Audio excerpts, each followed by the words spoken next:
ನಮಸ್ಕಾರ ಸಾಮ್ ಟಿವಿ ವೀಕ್ಷಕರಿಗೆಲ್ಲ ಇಂದಿನ ಸುದ್ದಿ ಸಂಚಿಕೆಗೆ ಸ್ವಾಗತ ಸುಸ್ವಾಗತ. ನಾನು ಅಪೂರ್ವ.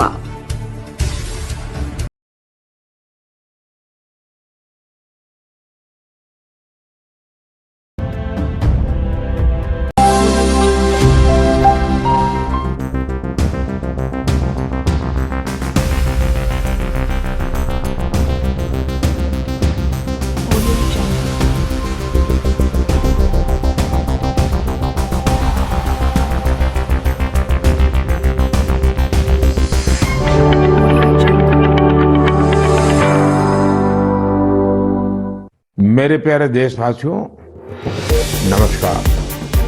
मन की बात में आपका स्वागत है। लेकिन आज 26 नवंबर हम कभी भी भूल नहीं सकते हैं। आज के ही दिन देश पर सबसे जघन्य आतंकी हमला हुआ था। आतंकियों ने मुंबई को, पूरे देश को थर्रा कर रख दिया था। लेकिन ये भारत का सामर्थ्य है कि हम उस हमले से उबरे और अब पूरे हौसले के साथ आतंक को कुचल भी रहे हैं। मुंबई हमले में अपना जीवन गंवाने वाले सभी लोगों को मैं श्रद्धांजलि देता हूँ। इस हमले में हमारे जो जांबाज वीरगति को प्राप्त हुई है, देश आज उन्हें याद कर रहा है। मेरे परिवारजनों, 26 नवंबर का आज का ये दिन एक और वजह से भी अत्यंत महत्वपूर्ण है। 1949 में आज के दिन संविधान सभा ने भारत के संविधान को अंगीकार किया था। मुझे याद है जब साल 2015 में हम बाबा साहब आम्बेडकर की 125वीं जन्म जयंती मना रहे थे, उसी समय ये विचार आया था कि 26 नवंबर को संविधान दिवस के तौर पर मनाया जाए। और तब से हर साल आज के इस दिन को हम संविधान दिवस के रूप में मनाते आ रहे हैं। मैं सभी देशवासियों को संविधान दिवस की बहुत बहुत शुभकामनाएं देता हूं और हम सब मिलकर के नागरिकों के कर्तव्य को प्राथमिकता देते हुए विकसित भारत के संकल्प को जरूर पूरा करेंगे। साथियों, हम सभी जानते हैं कि संविधान के निर्माण में 2 वर्ष 11 महीने 18 दिन का समय लगा था। श्री सच्चिदानंद सिन्हा जी संविधान सभा के सबसे बुजुर्ग सदस्य थे। 60 से ज्यादा देशों के संविधान का अध्ययन और लंबी चर्चा के बाद हमारे संविधान का ड्राफ्ट तैयार हुआ था। ड्राफ्ट तैयार होने के बाद उसे अंतिम रूप देने से पहले उसमें 2000 से अधिक संशोधन फिर किए गए थे। 1950 में संविधान लागू होने के बाद भी अब तक कुल 106 बार संविधान संशोधन किया जा चुका है। समय, परिस्थिति, देश की आवश्यकता को देखते हुए अलग अलग सरकारों ने अलग अलग समय पर संशोधन किए। लेकिन ये भी दुर्भाग्य रहा कि संविधान का पहला संशोधन फ्रीडम ऑफ स्पीच और फ्रीडम ऑफ एक्सप्रेशन के अधिकारों में कटौती करने के लिए हुआ था। वहीं संविधान के 44वें संशोधन के माध्यम से इमरजेंसी के दौरान की गई गलतियों को सुधारा गया था। साथियों, ये भी बहुत प्रेरक है कि संविधान सभा के कुछ सदस्य मनोनीत किए गए थे, जिनमें से 15 महिलाएं थी। ऐसी एक सदस्य हंसा मेहता जी ने महिलाओं के अधिकार और न्याय की आवाज बुलंद की। उस दौर में भारत उन कुछ देशों में था जहां महिलाओं को संविधान से वोटिंग का अधिकार दिया। राष्ट्र निर्माण में जब सबका साथ होता है तभी सबका विकास भी हो पाता है। मुझे संतोष है कि संविधान निर्माताओं के उसी दूरदृष्टि का पालन करते हुए अब भारत के संसद ने नारी शक्ति वंदन अधिनियम को पास किया है। नारी शक्ति वंदन अधिनियम हमारे लोकतंत्र की संकल्प शक्ति का उदाहरण है। ये विकसित भारत के हमारे संकल्प को गति देने के लिए भी उतना ही सहायक होगा। मेरे परिवारजनों, राष्ट्र निर्माण की कमान जब जनता जनार्दन संभाल लेती है तो दुनिया की कोई भी ताकत उस देश को आगे बढ़ने से नहीं रोक पाती। आज भारत में भी स्पष्ट दिख रहा है कि कई परिवर्तनों का नेतृत्व देश की 140 करोड़ जनता ही कर रही है। इसका एक प्रत्यक्ष उदाहरण हमने त्योहारों के इस समय में देखा है। पिछले महीने मन की बात में मैंने वोकल फॉर लोकल यानी स्थानीय उत्पादों को खरीदने पर जोर दिया था।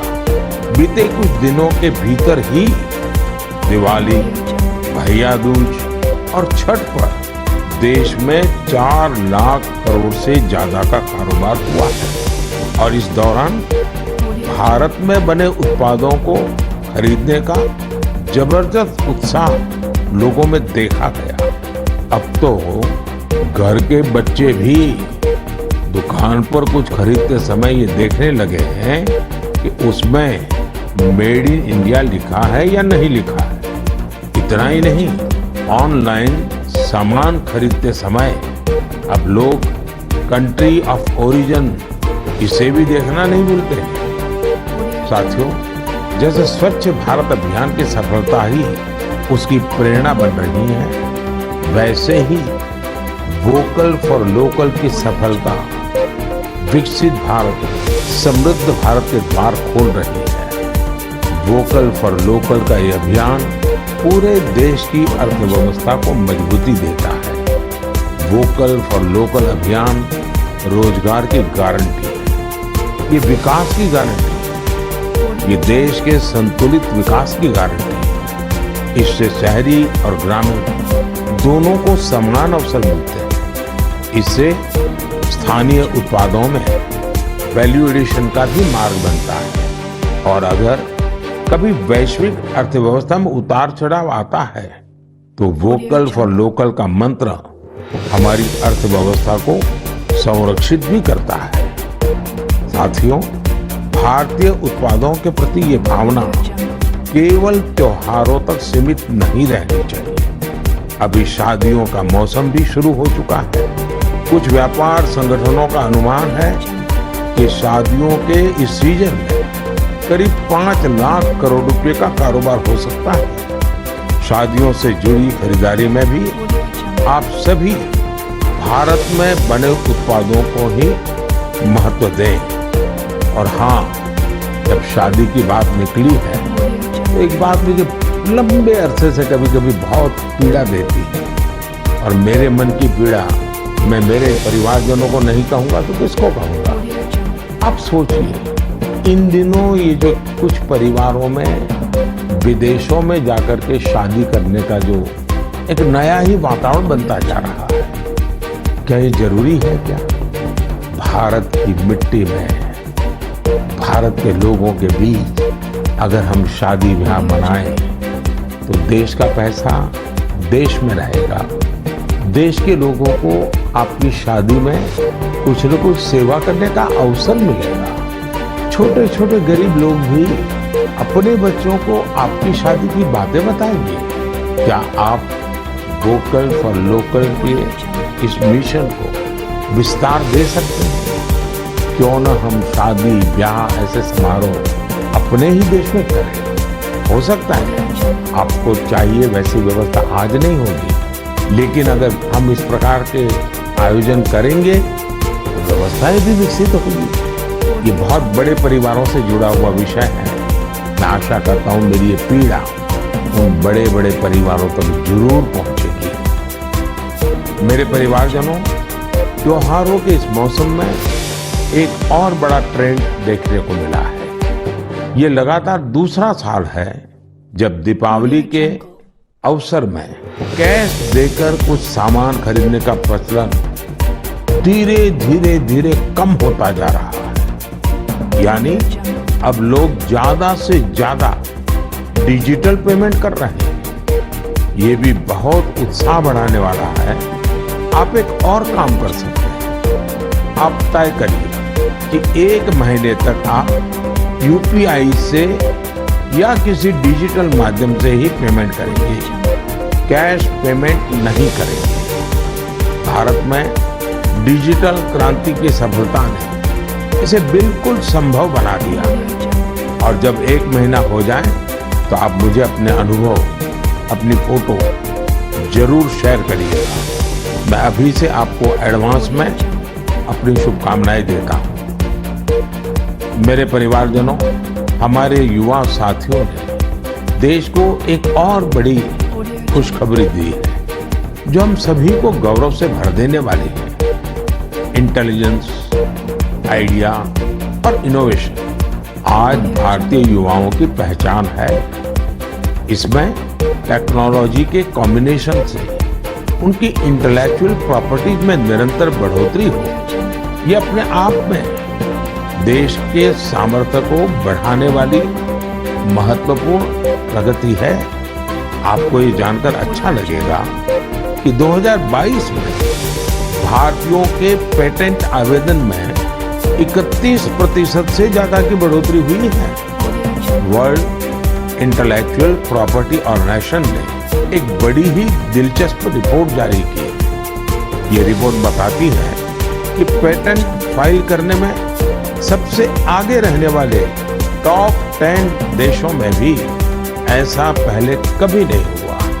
इस शानदार उपलब्धि के लिए मैं अपने युवा साथियों को बहुत बहुत बधाई देता हूं। मैं अपने युवा मित्रों को विश्वास दिलाना चाहता हूं कि देश हर कदम पर आपके साथ है। सरकार ने जो प्रशासनिक और कानूनी सुधार किए, उसके बाद आज हमारे युवा एक नई ऊर्जा के साथ बड़े पैमाने पर इनोवेशन के काम में जुटे हैं। 10 वर्ष पहले के आंकड़ों से तुलना करें तो आज हमारे पेटेंट को 10 गुना ज्यादा मंजूरी मिल रही है। हम सभी जानते हैं कि पेटेंट से न सिर्फ देश की इंटेलेक्चुअल प्रॉपर्टी बढ़ती है, बल्कि इससे नए नए अवसरों के भी द्वार खुलते हैं। इतना ही नहीं, ये हमारे स्टार्टअप्स की ताकत और क्षमता को भी बढ़ाते हैं।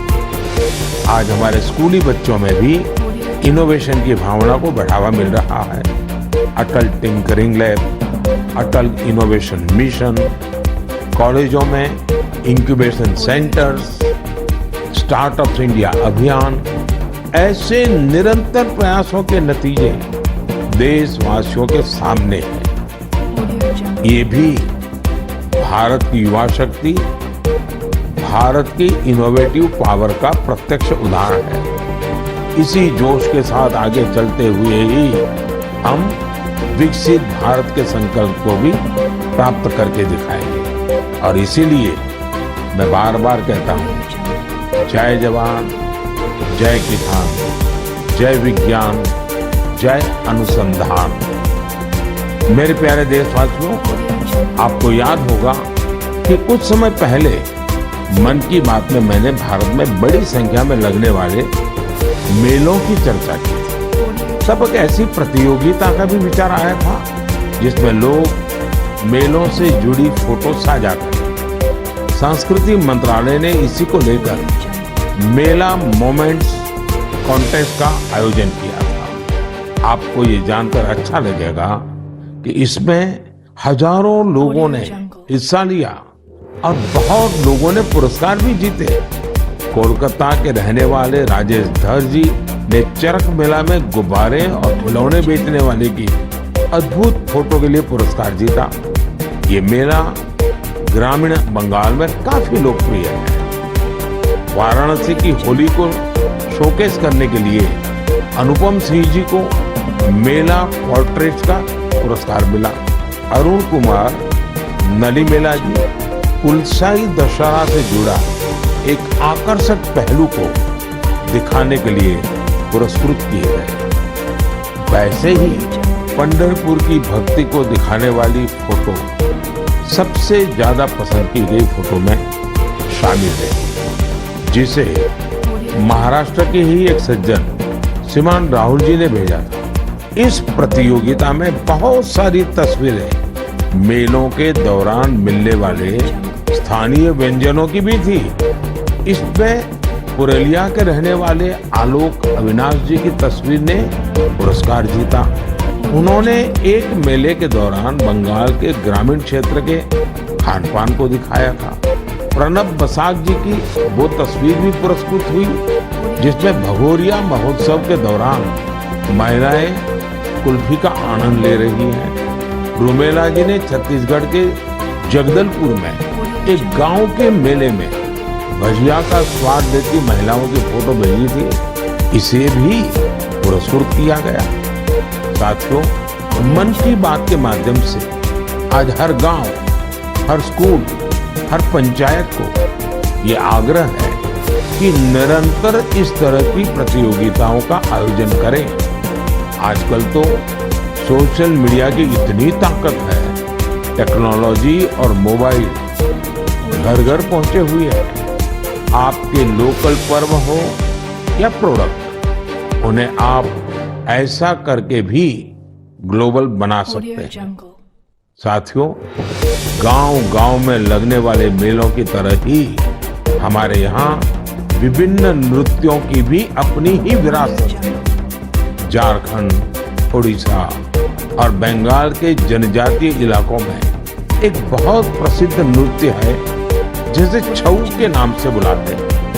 15 से 17 नवंबर तक एक भारत श्रेष्ठ भारत की भावना के साथ श्रीनगर में छऊ पर्व का आयोजन किया गया। इस कार्यक्रम में सबने छऊ नृत्य का आनंद उठाया। श्रीनगर के नौजवानों को छऊ नृत्य की ट्रेनिंग देने के लिए एक वर्कशॉप का भी आयोजन हुआ। इसी प्रकार कुछ सप्ताह पहले ही कठुआ जिले में बसोहली उत्सव आयोजित किया गया। ये जगह जम्मू से 150 किलोमीटर दूर है। इस उत्सव में स्थानीय कला, लोक नृत्य और पारंपरिक रामलीला का आयोजन हुआ। साथियों, भारतीय संस्कृति की सुंदरता को सऊदी अरब में भी महसूस किया गया। इसी महीने सऊदी अरब में संस्कृत उत्सव नाम का एक आयोजन हुआ। यह अपने आप में बहुत अनूठा था क्योंकि ये पूरा कार्यक्रम ही संस्कृत में था। संवाद, संगीत, नृत्य, सब कुछ संस्कृत में। इसमें वहाँ के स्थानीय लोगों की भागीदारी भी देखी गई। मेरे परिवारजनों, स्वच्छ भारत अब तो पूरे देश का प्रिय विषय बन गया है। मेरा तो प्रिय विषय है ही है और जैसे ही मुझे इससे जुड़ी कोई खबर मिलती है मेरा मन उस तरफ चला ही जाता है और स्वाभाविक है फिर तो उसको मन की बात में जगह मिल ही जाती है। स्वच्छ भारत अभियान ने साफ सफाई और सार्वजनिक स्वच्छता को लेकर लोगों की सोच बदल दी है। ये पहल आज राष्ट्रीय भावना का प्रतीक बन चुकी है जिसने करोड़ों देशवासियों के जीवन को बेहतर बनाया है। इस अभियान ने अलग अलग क्षेत्र के लोगों, विशेषकर युवाओं को सामूहिक भागीदारी के लिए भी प्रेरित किया है। ऐसा ही एक सराहनीय प्रयास सूरत में देखने को मिला है। युवाओं की एक टीम ने यहाँ प्रोजेक्ट सूरत इसकी शुरुआत की है। इसका लक्ष्य सूरत को एक ऐसा मॉडल शहर बनाना है जो सफाई और सस्टेनेबल डेवलपमेंट की बेहतरीन मिसाल बने। सफाई संडे के नाम से शुरू हुए इस प्रयास के तहत सूरत के युवा पहले सार्वजनिक जगहों और डुमस बीच की सफाई करते थे। बाद में ये लोग तापी नदी के किनारों की सफाई में भी जी जान से जुट गए और आपको जानकर के खुशी होगी, देखते ही देखते इससे जुड़े लोगों की संख्या 50,000 से ज्यादा हो गई है। लोगों से मिले समर्थन से टीम का आत्मविश्वास बढ़ा, जिसके बाद उन्होंने कचरा इकट्ठा करने का काम भी शुरू किया। आपको जानकर हैरानी होगी कि इस टीम ने लाखों किलो कचरा हटाया है। जमीनी स्तर पर किए गए ऐसे प्रयास बहुत बड़े बदलाव लाने वाले होते हैं। साथियों, गुजरात से ही एक और जानकारी आई है। कुछ सप्ताह पहले वहां अंबाजी में भादरवी पूनम मेले का आयोजन किया गया था। इस मेले में 50 लाख से ज्यादा लोग आए। ये मेला प्रतिवर्ष होता है। इसकी सबसे खास बात ये रही कि मेले में आए लोगों ने गब्बर हिल के एक बड़े हिस्से में सफाई अभियान चलाया। मंदिरों के आसपास के पूरे क्षेत्र को स्वच्छ रखने का ये अभियान बहुत प्रेरणादायी है। साथियों, मैं हमेशा कहता हूँ कि स्वच्छता कोई एक दिन या एक सप्ताह का अभियान नहीं है, बल्कि ये तो जीवन में उतारने वाला काम है। हम अपने आसपास ऐसे लोग देखते भी हैं जिन्होंने अपना पूरा जीवन स्वच्छता से जुड़े विषयों पर ही लगा दिया। तमिलनाडु के कोयम्बटूर में रहने वाले लोगानाथन जी भी बेमिसाल है। बचपन में गरीब बच्चों के फटे कपड़ों को देखकर वे अक्सर परेशान हो जाते थे। इसके बाद उन्होंने ऐसे बच्चों की मदद का प्रण लिया और अपनी कमाई का एक हिस्सा इन्हें दान देना शुरू कर दिया। जब पैसे की कमी पड़ी तो लोगानाथन जी ने टॉयलेट तक साफ किए ताकि जरूरतमंद बच्चों की मदद हो सके। वे पिछले 25 सालों से पूरी तरह समर्पित भाव से अपने इस काम में जुटे हैं और अब तक 1500 से अधिक बच्चों की मदद कर चुके हैं। मैं एक बार फिर ऐसे प्रयासों की सराहना करता हूँ। देश भर में हो रहे इस तरह के अनेकों प्रयास न सिर्फ हमें प्रेरणा देते हैं, बल्कि कुछ नया कर गुजरने की इच्छा शक्ति भी जगाते हैं। मेरे परिवारजनों, 21वीं सदी की बहुत बड़ी चुनौतियों में से एक है जल सुरक्षा। जल का संरक्षण करना जीवन को बचाने से कम नहीं है। जब हम सामूहिकता की इस भावना से कोई काम करते हैं तो सफलता भी मिलती है। इसका एक उदाहरण देश के हर जिले में बन रहे अमृत सरोवर भी है। अमृत महोत्सव के दौरान भारत ने जो 65,000 से ज्यादा अमृत सरोवर बनाए हैं, वो आने वाली पीढ़ियों को लाभ देंगे। अब हमारा ये भी दायित्व है कि जहां जहां अमृत सरोवर बने हैं, उनकी निरंतर देखभाल हो, वो जल संरक्षण के प्रमुख स्रोत बने रहें। साथियों, जल संरक्षण की ऐसी ही चर्चाओं के बीच मुझे गुजरात के अमरेली में हुए जल उत्सव का भी पता चला। गुजरात में 12 मास बहने वाली नदियों का भी अभाव है, इसलिए लोगों को ज्यादातर बारिश के पानी पर ही निर्भर रहना पड़ता है। पिछले 20-25 साल में सरकार और सामाजिक संगठनों के प्रयास के बाद वहां की स्थिति में बदलाव जरूर आया है और इसलिए वहां जल उत्सव की बड़ी भूमिका है। अमरेली में हुए जल उत्सव के दौरान जल संरक्षण और झीलों के संरक्षण को लेकर लोगों में जागरूकता बढ़ाई गई। इसमें वाटर स्पोर्ट्स को भी बढ़ावा दिया गया। वाटर सिक्योरिटी के जानकारों के साथ मंथन भी किया गया। कार्यक्रम में शामिल लोगों को तिरंगे वाला वाटर फाउंटेन बहुत पसंद आया। इस जल उत्सव का आयोजन सूरत के डायमंड बिजनेस में नाम कमाने वाले सब्जी भाई धोड़किया के फाउंडेशन ने किया। मैं इसमें शामिल प्रत्येक व्यक्ति को बधाई देता हूँ। जल संरक्षण के लिए ऐसे ही काम करने की शुभकामनाएं देता हूँ। मेरे परिवारजनों, आज दुनिया भर में स्किल डेवलपमेंट के महत्व को स्वीकार्यता मिल रही है। जब हम किसी को कोई स्किल सिखाते हैं तो उसे सिर्फ हुनर ही नहीं देते, बल्कि उसे आय का एक जरिया भी देते। और जब मुझे पता चला एक संस्था पिछले 4 दशक से स्किल डेवलपमेंट के काम में जुटी है, तो मुझे और भी अच्छा लगा। ये संस्था आंध्र प्रदेश के श्रीकाकुलम में है और इसका नाम बेल्जीपुरम यूथ क्लब है। स्किल डेवलपमेंट पर फोकस कर बेल्जीपुरम यूथ क्लब ने करीब 7,000 महिलाओं को सशक्त बनाया है। इनमें से अधिकांश महिलाएं आज अपने दम पर अपना कुछ काम कर रही है। इस संस्था ने बाल मजदूरी करने वाले बच्चों को भी कोई ना कोई हुनर सिखाकर उन्हें उस दुष्चक्र से बाहर निकालने में मदद की। बेल्जीपुरम यूथ क्लब की टीम ने किसान उत्पाद संघ यानी एफपीओ से जुड़े किसानों को भी नई स्किल सिखाई, जिससे बड़ी संख्या में किसान सशक्त हुए हैं। स्वच्छता को लेकर भी यह यूथ क्लब गांव-गांव में जागरूकता फैला रहा है। इसने अनेक शौचालयों का निर्माण की भी मदद की है। मैं स्किल डेवलपमेंट के लिए इस संस्था से जुड़े सभी लोगों को बहुत बहुत बधाई देता हूं, उनकी सराहना करता हूं। आज देश के गांव-गांव में स्किल डेवलपमेंट के लिए ऐसे ही सामूहिक प्रयासों की आवश्यकता है। साथियों, जब किसी एक लक्ष्य के लिए सामूहिक प्रयास होता है तो सफलता की ऊंचाई भी और ज्यादा हो जाती है। मैं आप सभी से लद्दाख का एक प्रेरक उदाहरण साझा करना चाहता हूं। आपने पश्मीना शॉल के बारे में तो जरूर सुना होगा।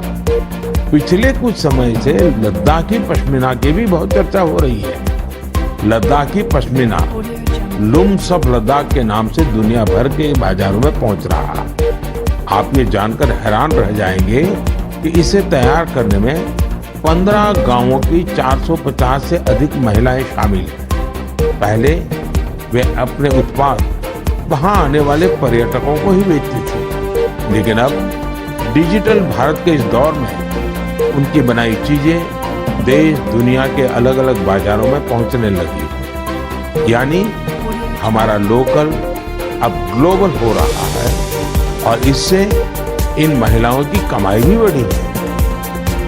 साथियों, नारी शक्ति की ऐसी सफलताएं देश के कोने कोने में मौजूद है। जरूरत ऐसी बातों को ज्यादा से ज्यादा सामने लाने की, और ये बताने के लिए मन की बात से बेहतर और क्या होगा।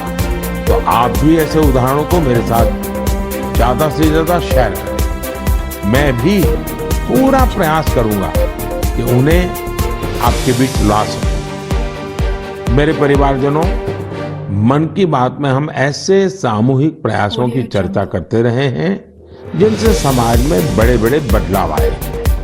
मन की बात की एक और उपलब्धि ये भी है कि इसने घर घर में रेडियो को और अधिक लोकप्रिय बना दिया है। माय गॉव पर मुझे उत्तर प्रदेश में अमरोहा के राम सिंह बौद्ध जी का एक पत्र मिला है। राम सिंह जी पिछले कई दशकों से रेडियो संग्रह करने के काम में जुटे हैं। उनका कहना है कि मन की बात के बाद से उनके रेडियो म्यूजियम के प्रति लोगों की उत्सुकता और बढ़ गई है।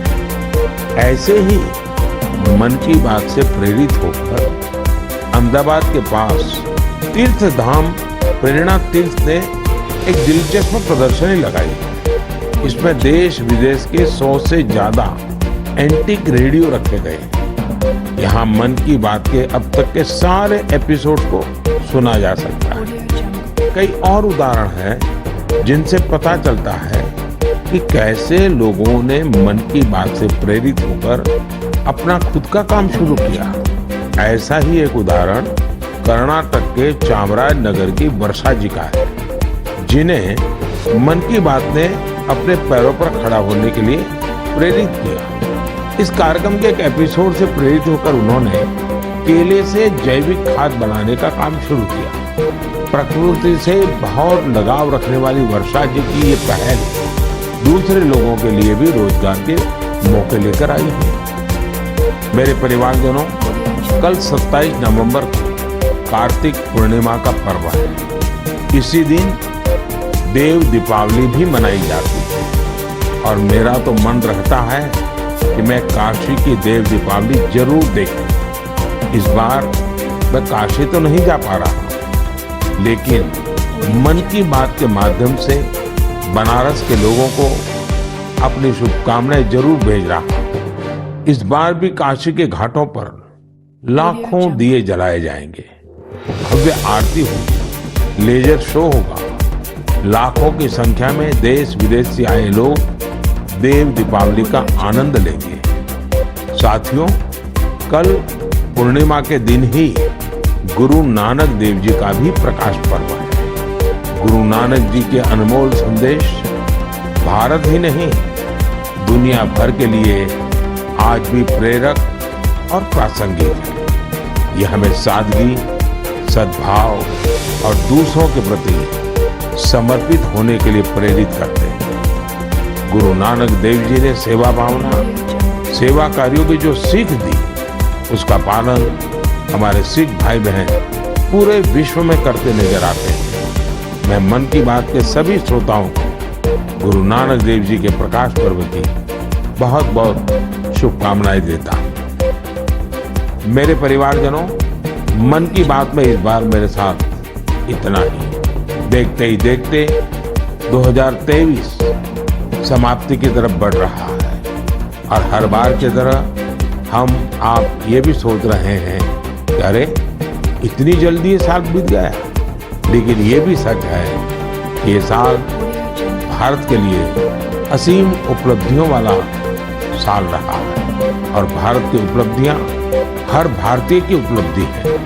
मुझे खुशी है कि मन की बात भारतीयों की ऐसी उपलब्धियों को सामने लाने का एक सशक्त माध्यम बना है। अगली बार देशवासियों की ढेर सारी सफलताओं पर फिर आपसे बात होगी। तब तक के लिए मुझे विदा दीजिए। बहुत बहुत धन्यवाद। नमस्कार।